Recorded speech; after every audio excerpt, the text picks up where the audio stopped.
So hey there business owners, welcome to AutoAppy. So today we're going to cover a very interesting automation which is based on Forms.app and Airtable. So this is basically that you can automatically send new forms, app submissions to Airtable and keep your leads and form data structured, organized and ready for immediate action. So you absolutely require no manual exports or delays and you do not need even a single line of code to do this. So that's very surprising, right? So uh, this is where a tool named as AutoAppy comes into picture, which is a no-code tool which is used to automate such kind of workflows and many other tasks which are repetitive in day-to-day life. So, in order to understand this template example in much more detail, let's consider a real-time example.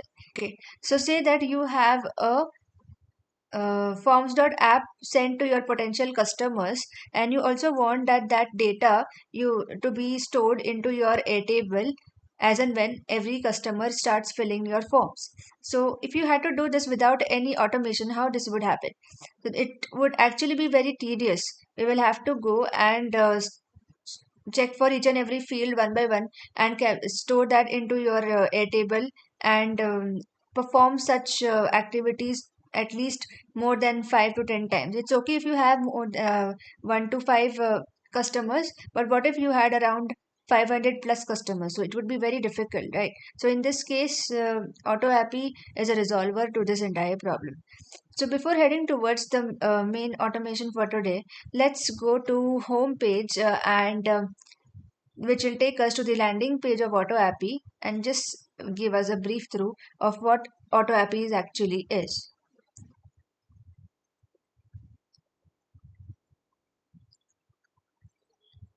This workflow, let's learn a bit more about AutoAppy. So this is the landing page of AutoAppy where we have different options like home, apps, learn, automations, pricing and workflows. So as we go down, we can see a section named as connect your apps where we can find n number of applications available such as Google Sheets, Google Forms, Google Drive and whatnot.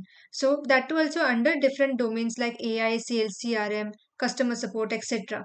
So as we go down, we can see another section that is a set up your automations where we can explore how you can streamline your workflows and save time with our automation features.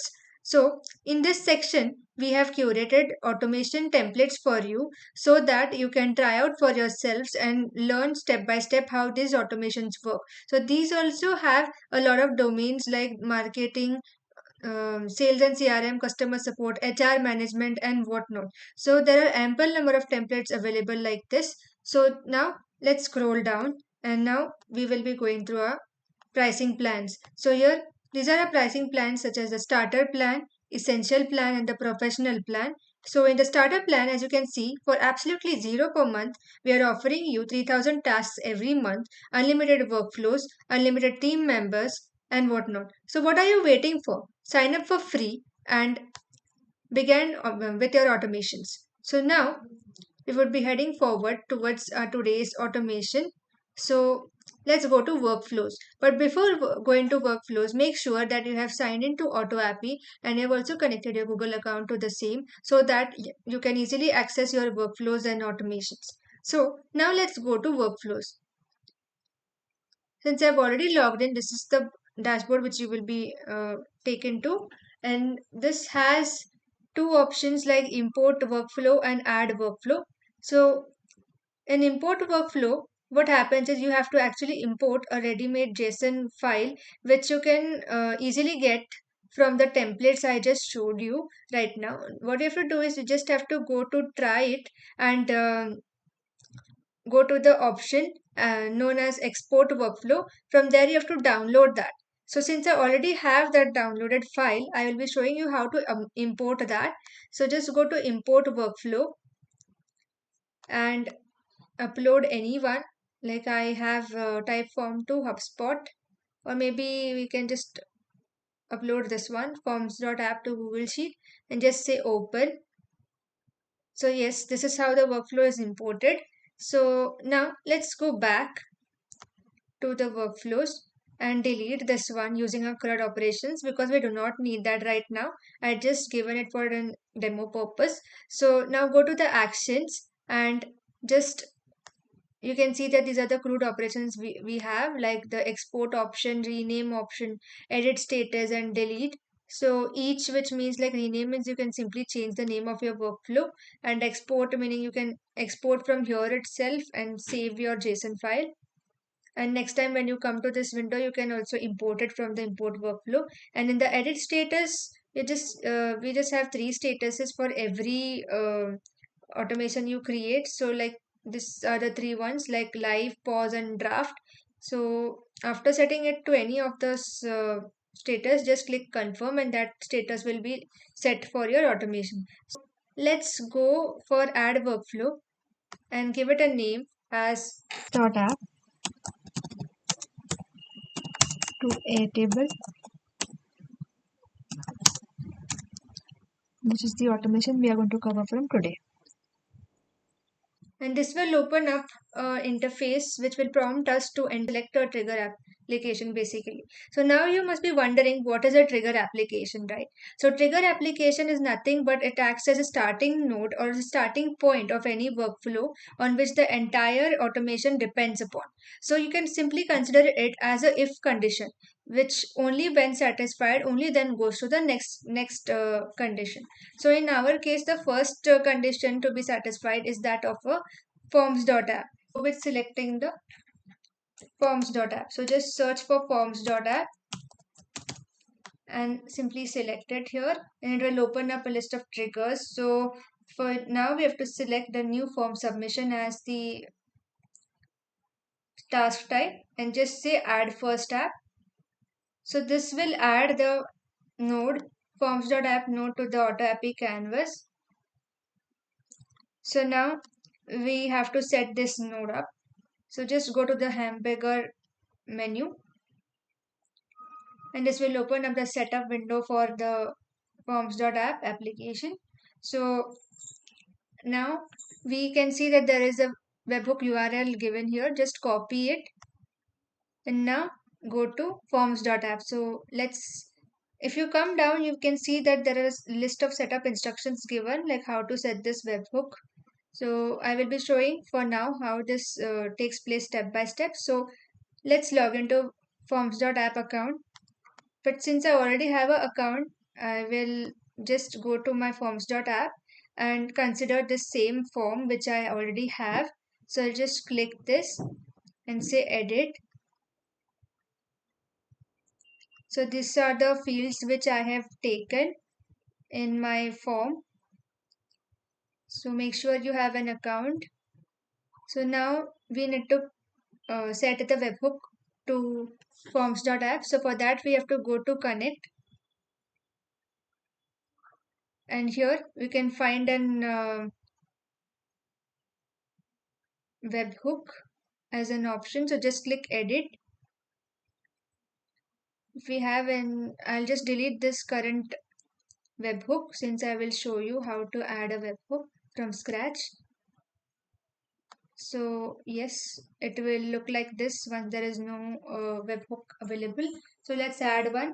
Just go to add webhook, and now we have to paste the same link which we got from AutoAPI, that is from here to this URL section. Just paste it and say save. So it has been saved successfully. So now at the right tab, there is an option available of share. So just click this, copy this link and paste it into a new tab. So this will open up the form which we have just created. So now just go to AutoAPI and start capturing the sample data. So while the data has been captured, just go to the form and start filling it. So I will just be using my credentials for instance. You can use anything, and you can have any fields which you want. I am using these for instance.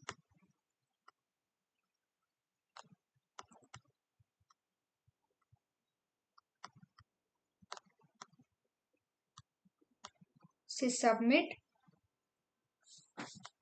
So your response has been submitted. Go back to Auto API, wait for 4 seconds until the data is captured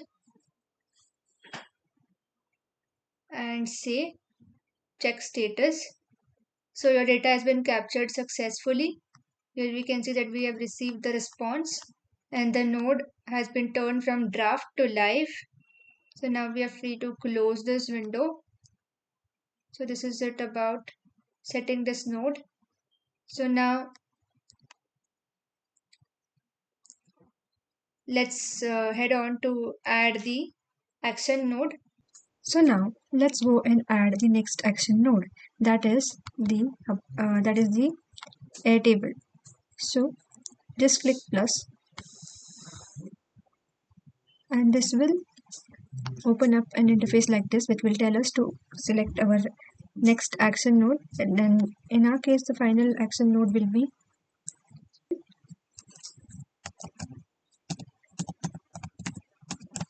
so just search for Airtable and this will open up the setup create record.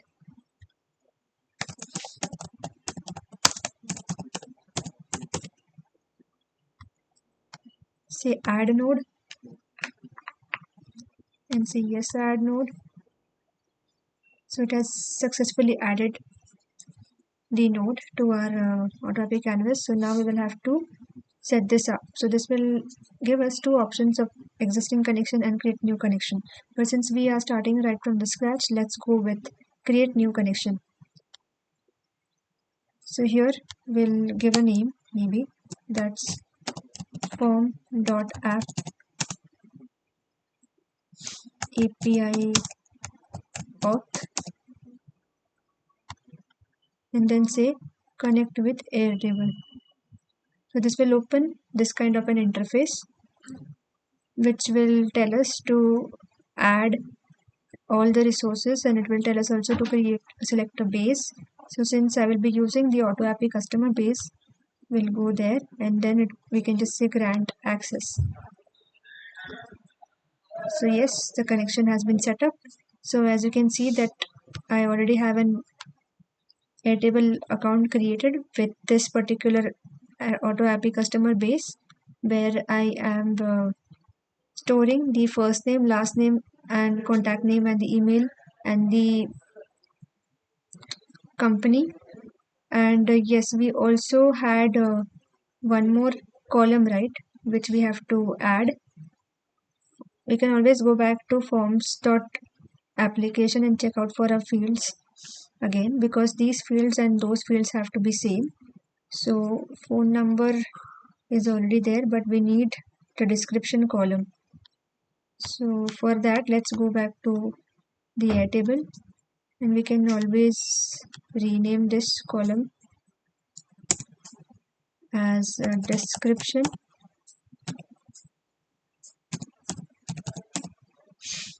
and say save. So these 1 2 3 4 5 fields are there, so just check again in your forms.app.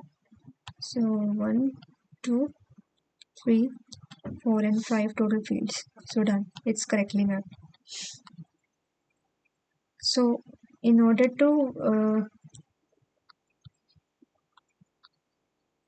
so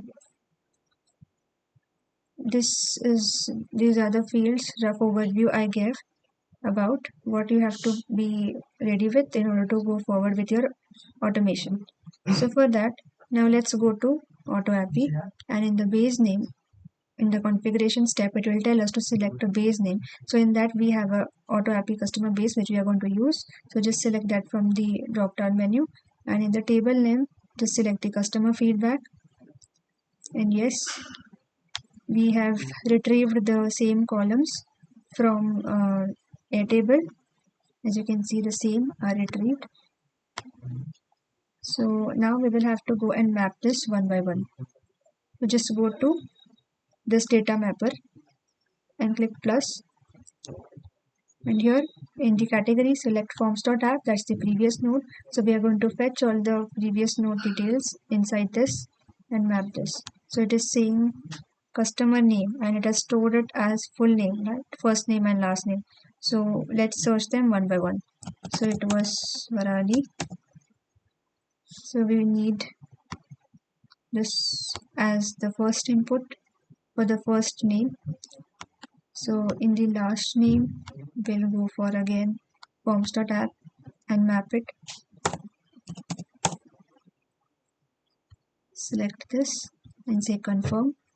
Similarly, with the help of data mapper, we will go to the plus icon and inside this category, select forms.app again. And here we need to search for email.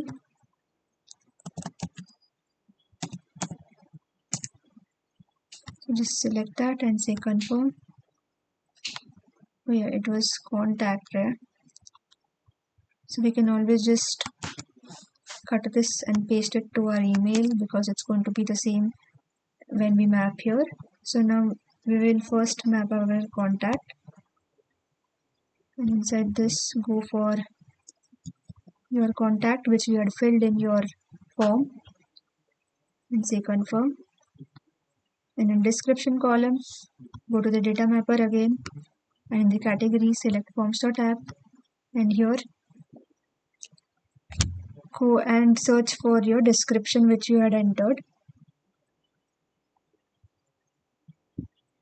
So we had heard our description. So we heard our description from perplexity, right? So just say perplexity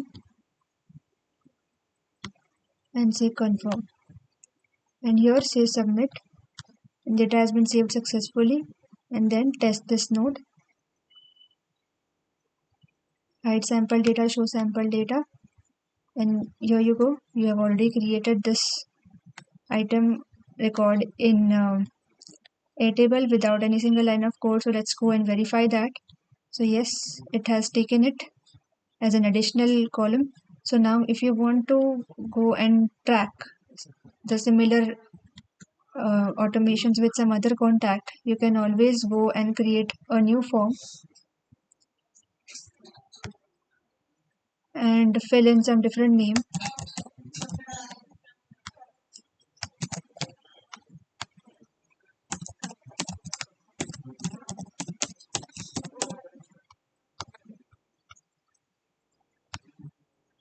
Just say submit and go back to your this Airtable and here you go. You have already created one contact automatically. So you enjoyed the walkthrough of AutoAppy and you found it helpful and inspiring. If you are ready to save time, automate your workflows, supercharge your productivity, head over to our website and start automating today. Don't forget to like this video, subscribe to the channel and hit the bell icon so that you never miss an automation tip or tutorial. Drop a comment below, and if you have any questions or if there is any workflow in your mind you want us to cover next in our next video tutorial, make sure that you comment down in our YouTube comment section and we will be very happy to assist you with the same. Uh, Thanks for watching and I'll see you into the next video tutorial. Until then, happy automating and yes, thank you.